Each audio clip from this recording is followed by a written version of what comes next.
je souhaite qu'on enregistre ça. Ça va aider tout le monde. Ok, que Dieu vous bénisse. Nous avons toujours parlé de l'agneau. Jésus attend qu'agneau. Je pense qu'on va encore en parler. Et Dieu m'avait fait voir il y a 3 semaines quelque chose que je voulais qu'on partage.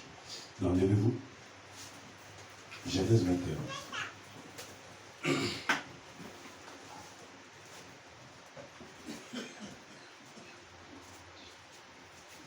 Voilà.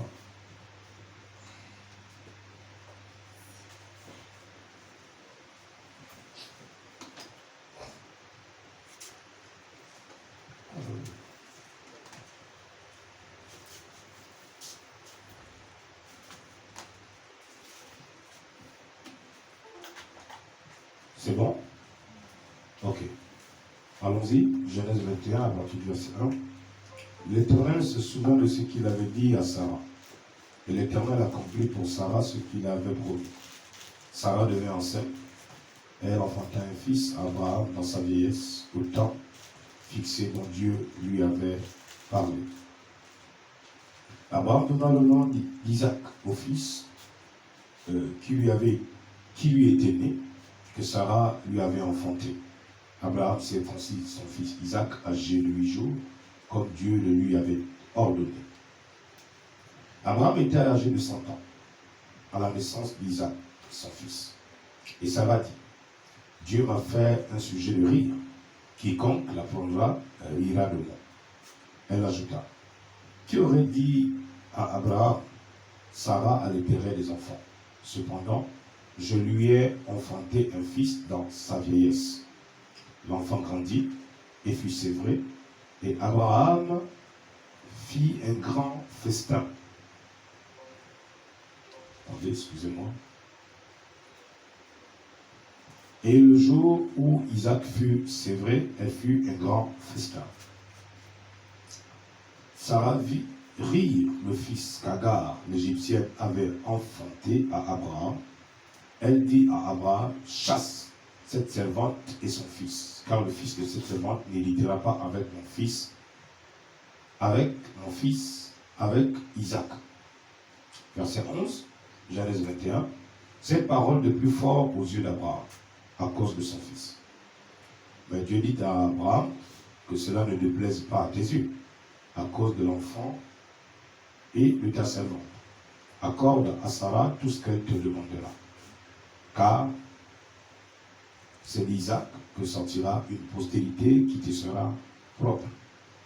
Je ferai aussi une nation de fils de ta servante, car il est ta postérité. Abraham se leva le bon matin, il prit du pain et une outre d'eau qu'il donna à Agar, remarquez bien, et plaça sur son épaule. Il lui remit aussi l'enfant et la renvoya. Elle s'en alla et s'égara dans le désert de Bir-Shiba. Quand l'eau de l'autre fut épuisée, elle laissa l'enfant sous un arbrisseau.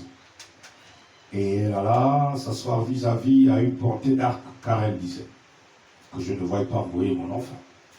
Elle s'assit donc vis-à-vis de lui, éleva la voix et pleura.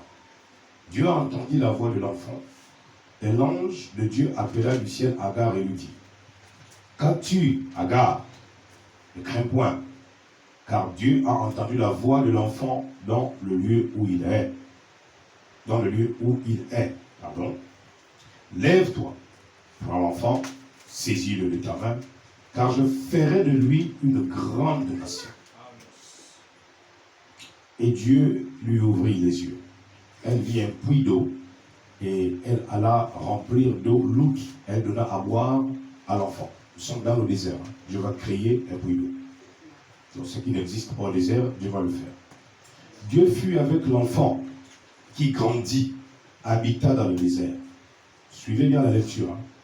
Et devint tireur d'arc. Il habita dans le désert de Paran.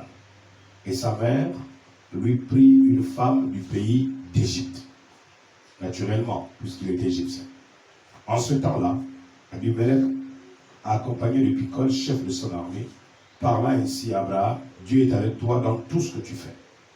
jure-moi maintenant ici par le nom de Dieu que tu ne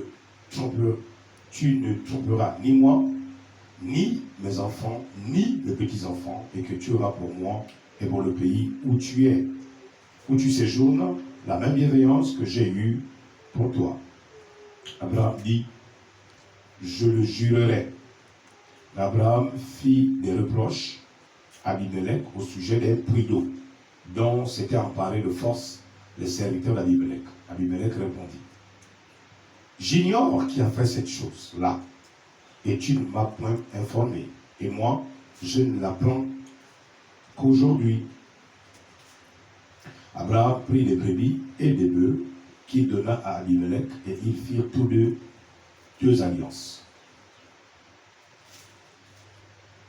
Ils firent tous deux alliance.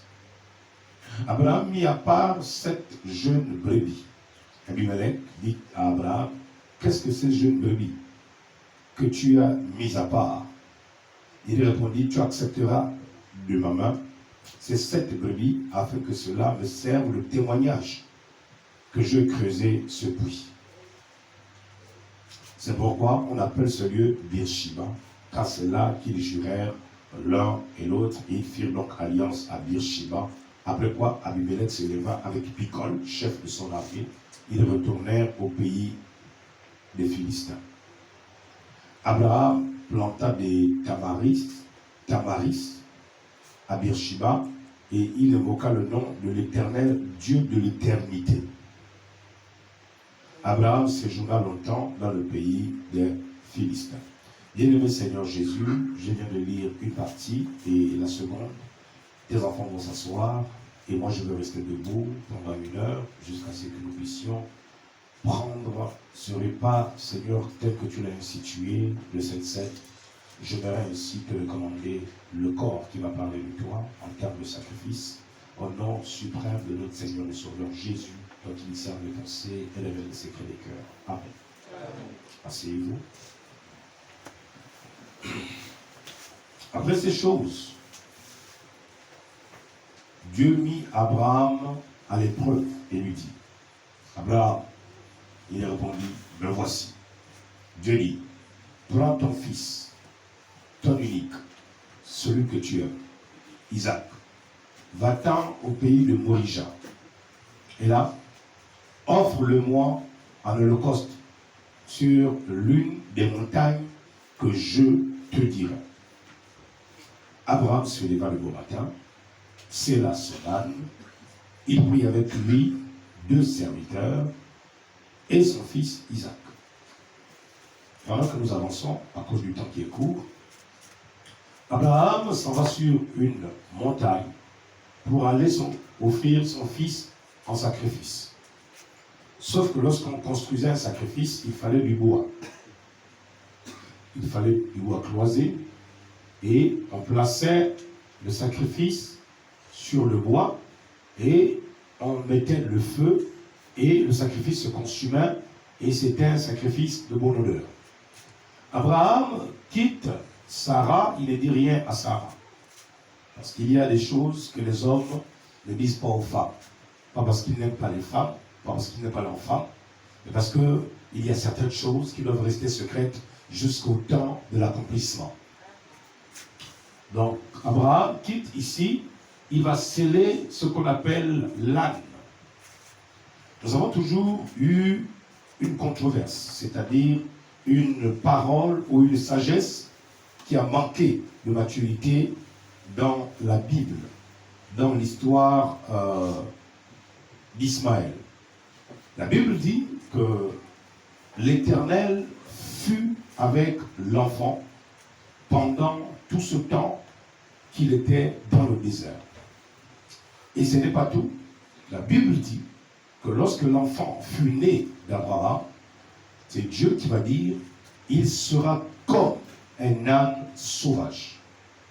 Alors, prophétiquement parlant, pourquoi l'Éternel, le Dieu d'Israël, compare-t-il la race noire au travers Agar, son fils, qui est rentré dans l'alliance avec Abraham?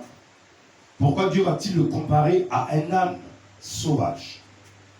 Rien n'est dit dans la Bible parce que Dieu veut qualifier quelqu'un de bête, c'est-à-dire d'un animal, d'une espèce qui est difficile à assujettir, à dompter, à ramener, on pourra dire, à la raison.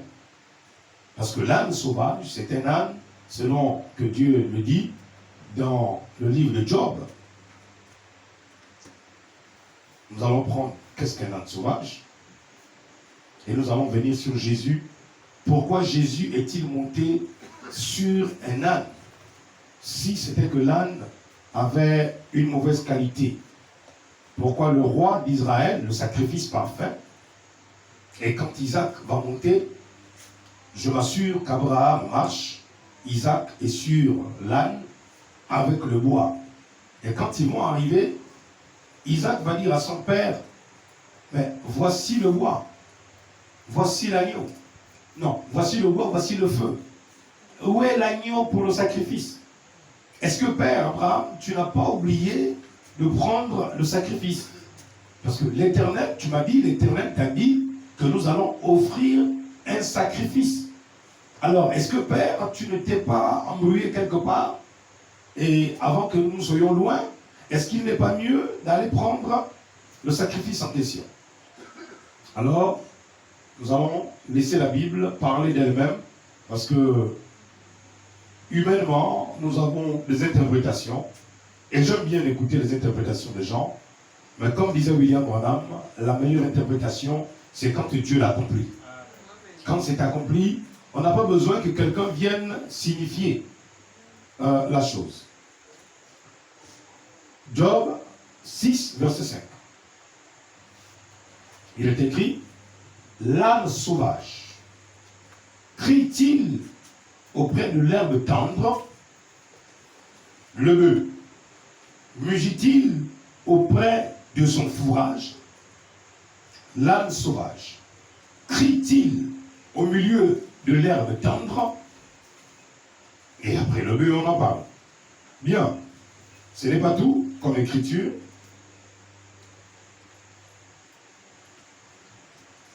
Osée, le prophète, va comparer Israël.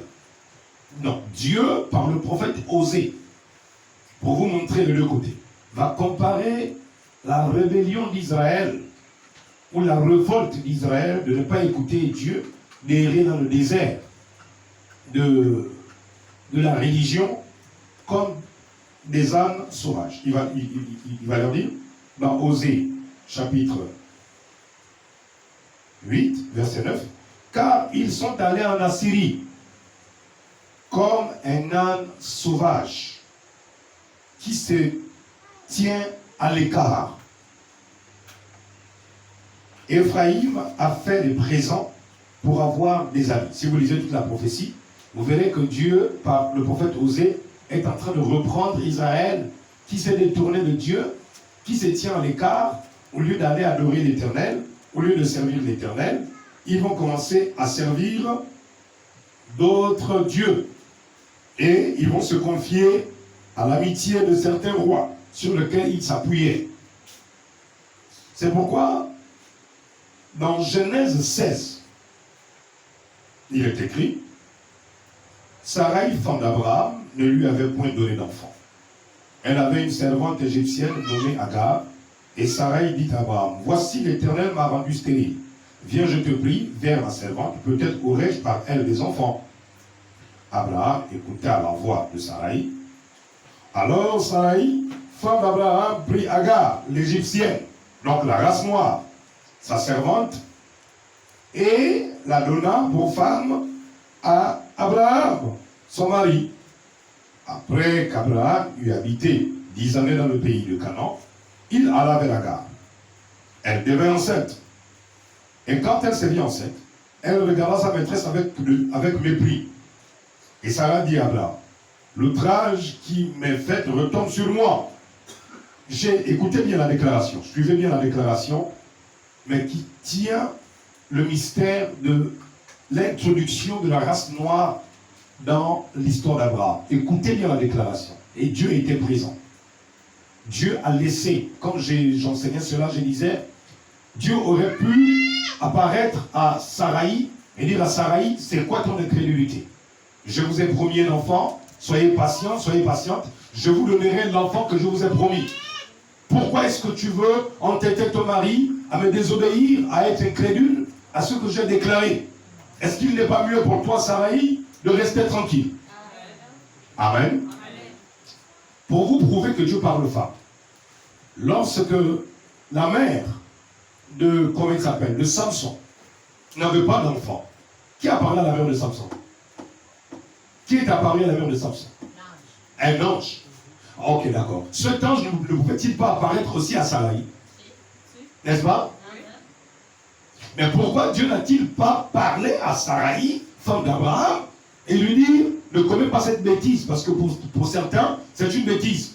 Et pour elle, elle va à un moment donné se rendre compte que c'était une bêtise.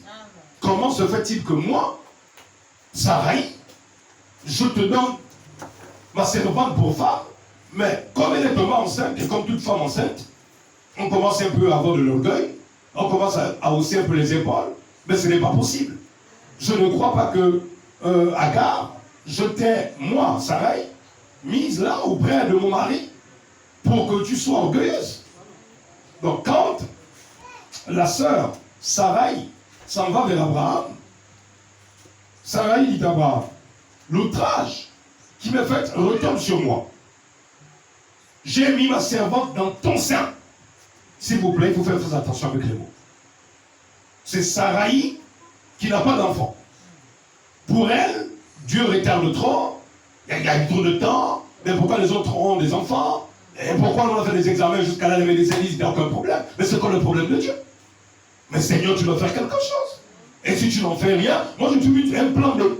Et le plan B, c'est Saraï va aller prendre une égyptienne, la race noire. La race noire. Alors je reviens, je repose la question. Alors il le juge. Samson n'est pas encore né, mais sa mère est stérile comme Saraï. Et ça a mis du temps, comme ça a mis du temps, peut-être 40 ans, 50 ans, je ne sais pas. Mais lorsque l'ange va apparaître, cet ange, on dit bien, c'est l'Éternel. Cet ange, c'est l'Éternel. C'est le même ange qui va apparaître à Agar. Suivez bien. Nous allons descendre sur Jésus le sacrifice. Pourquoi Jésus était monté sur Énan? Alors, Saraï va commencer à regretter que non, j'ai très mal fait. Regarde un peu ce que j'ai fait. J'ai mis ma servante dans ton sein.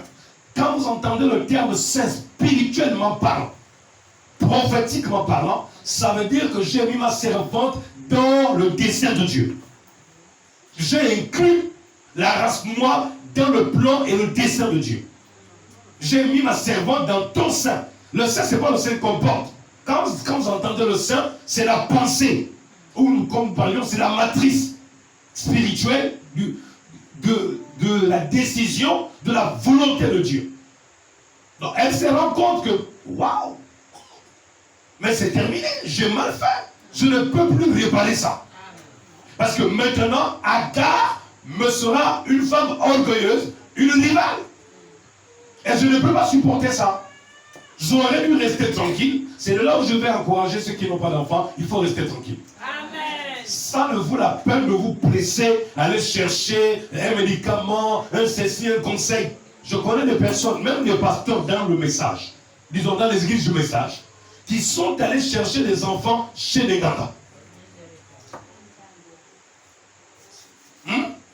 C'est terrible, hein?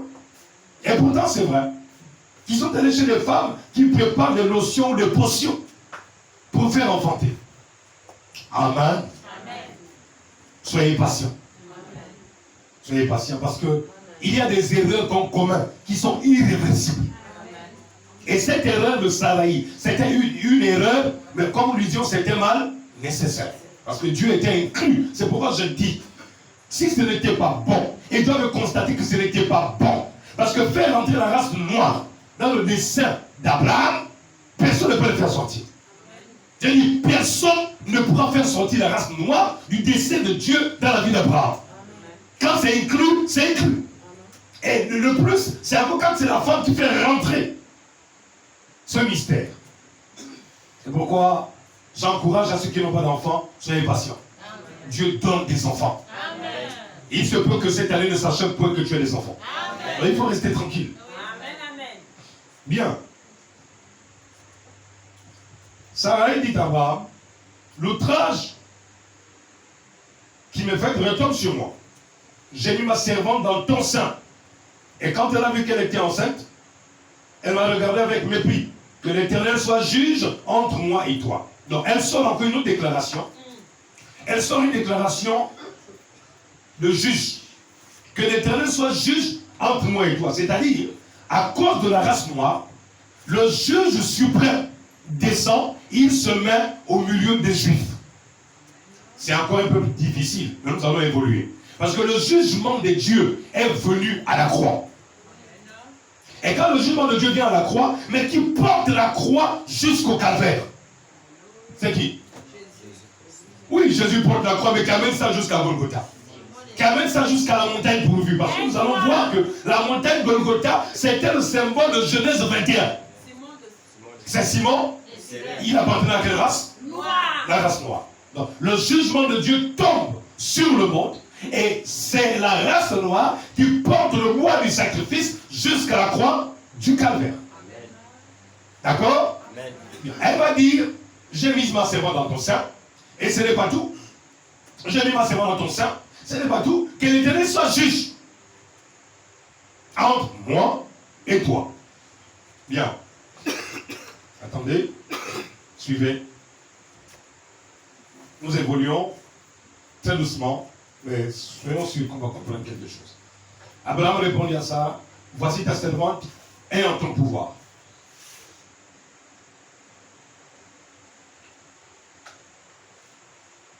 Agis à son égard quand tu le trouveras bon. Alors Sarai la maltraita. Et Agar s'enfuit loin d'elle. L'ange de l'Éternel la trouva près d'une source d'eau dans le désert. Près de la source qui est sur le chemin de Sour. Il dit, Agar, servant de Sarai, il va poser des questions très importantes que Jésus a répondu. Moi, je vais te poser la même question.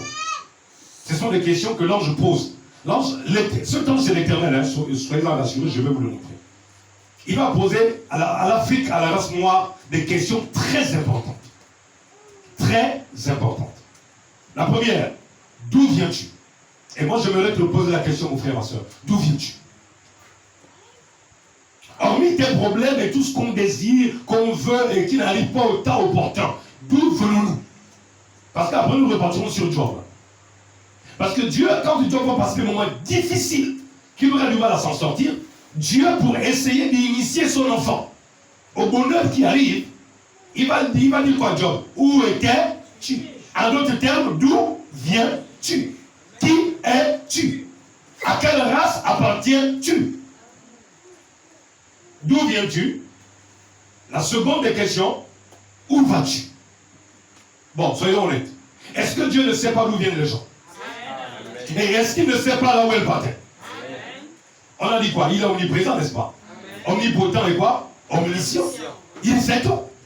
Pourquoi doit-il poser une telle question? Lui-même Dieu, en sachant que Sarai, avant même qu'Agar ne soit incluse dans le plan de Dieu, il savait qu'elle sera chassée. Dieu savait. Mais j'aimerais te dire ceci, pour toujours revenir sur, c'est la fin de l'histoire, qui compte et un mal nécessaire. C'était un mal nécessaire que la race noire soit chassée. Parce que les Juifs ne peuvent pas manifester le dessein de Dieu pour le salut de l'humanité si les Noirs sont mélangés avec les Juifs. Mais les Noirs viendront toujours à la fin de l'histoire. C'est pourquoi quand vous prenez l'histoire de Josué, le peuple qui a échappé à la bataille et à la destruction, c'est le peuple de Gabaon. Alors, le peuple de Gabaon, c'est le peuple de la race noire, dont Cam est le père, le peuple de Gabaon. Je vais venir sur l'âne, hein. Je suis en train de le descendre. Parce que nous prenons les déclarations, je vous dis toujours, il faut être très prudent. Oh non, le frère Branham m'avait dit, il faut être très équilibré. Quand vous lisez les déclarations du frère Branham, allez aussi lire la Bible. Et demandez à Dieu la maturité, la sagesse pour vous équilibrer dans ce que vous croyez. Sinon, plusieurs personnes ont fait naufrage avec le message de frère Branham. Parce qu'ils se sont appuyés sur une déclaration. Mais ils n'ont pas regardé à ce que Dieu avait aussi dit dans la Bible au sujet de ça. C'est pourquoi vers la fin de sa vie, frère Branham a redressé certaines choses que l'ange lui obligeait de redresser. Pas que William Branham voulait enseigner aux gens des choses qui étaient fausses, mais étant baptiste, il y a certaines connaissances qu'il avait acquises, qu'il enseignait, pas pour le mal, mais pour le bien du peuple. Mais Dieu, sachant que ce message sera lu, cru dans plusieurs nations, les points de doctrine très importants, l'ange lui obligeait de redresser ça. Je peux entendre la même. Très bien. L'ange de l'Éternel lui dit, d'où viens-tu et où vas-tu? Elle répondit, je fuis loin de Sarai, ma maîtresse. Elle n'a même pas répondu à la question. On te demande, d'où viens-tu et où vas-tu?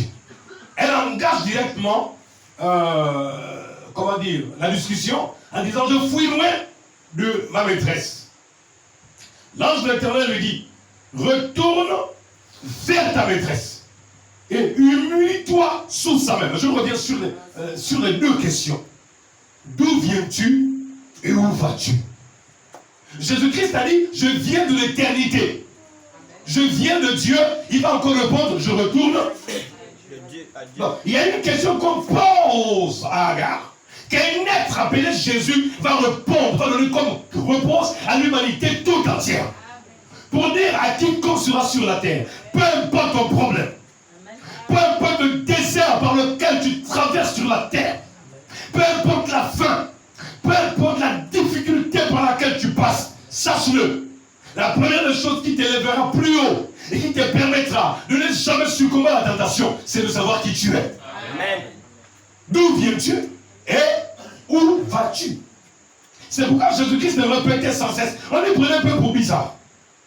Non, je viens de Dieu. Non, c'est le Père qui m'a envoyé. Mais est-ce que c'est nécessaire que tu nous fasses comprendre que tu viens de Dieu? Non, c'est nécessaire. Bien moi, c'est nécessaire. C'est nécessaire. Pourquoi c'est nécessaire? Parce que l'homme a été créé à l'image de Dieu pour aller posséder le monde éternel. Mais les difficultés de la vie, les problèmes de la vie, le désert par lequel nous traversons. Dieu merci que quand on appelle désert, c'est la difficulté. Donc, Agar est en train de symboliser les enfants de Dieu qui passeront par le désert. Si vous lisez Deutéronome chapitre 8, c'est Dieu qui dit, c'est Dieu qui définit c'est quoi le désert. Dans Deutéronome 8, il dit, je vous ai fait passer par le désert pour vous éprouver, pour connaître quelles étaient les dispositions de votre cœur, pour savoir si oui ou non vous garderez mes commandements. Amen, amen. Mais, mon frère, est-ce que tous ceux qui sont passés par le désert avaient compris que le lieu du désert, c'était un lieu de test? Quand tu entends désert, c'est-à-dire Dieu veut te tester, Dieu veut t'éprouver, il veut savoir quelles sont les dispositions de ton cœur. Est-ce que tu crois qu'il est capable de faire ce qu'il t'a promis? Amen. Je vais entendre la main. Amen. Je te pose la question ce soir. Est-ce que tu crois? Parce que pour Sarai, encore nous dirions, c'est la volonté de Dieu. Que Sarai incluse, c'est ça? Inclus? Hein? D'accord. Que Sarai, c'est ça, non? Sarai inclut. Hein? Incluse? L'université, Pasteur Calais. On dit quoi? Ok. Inclus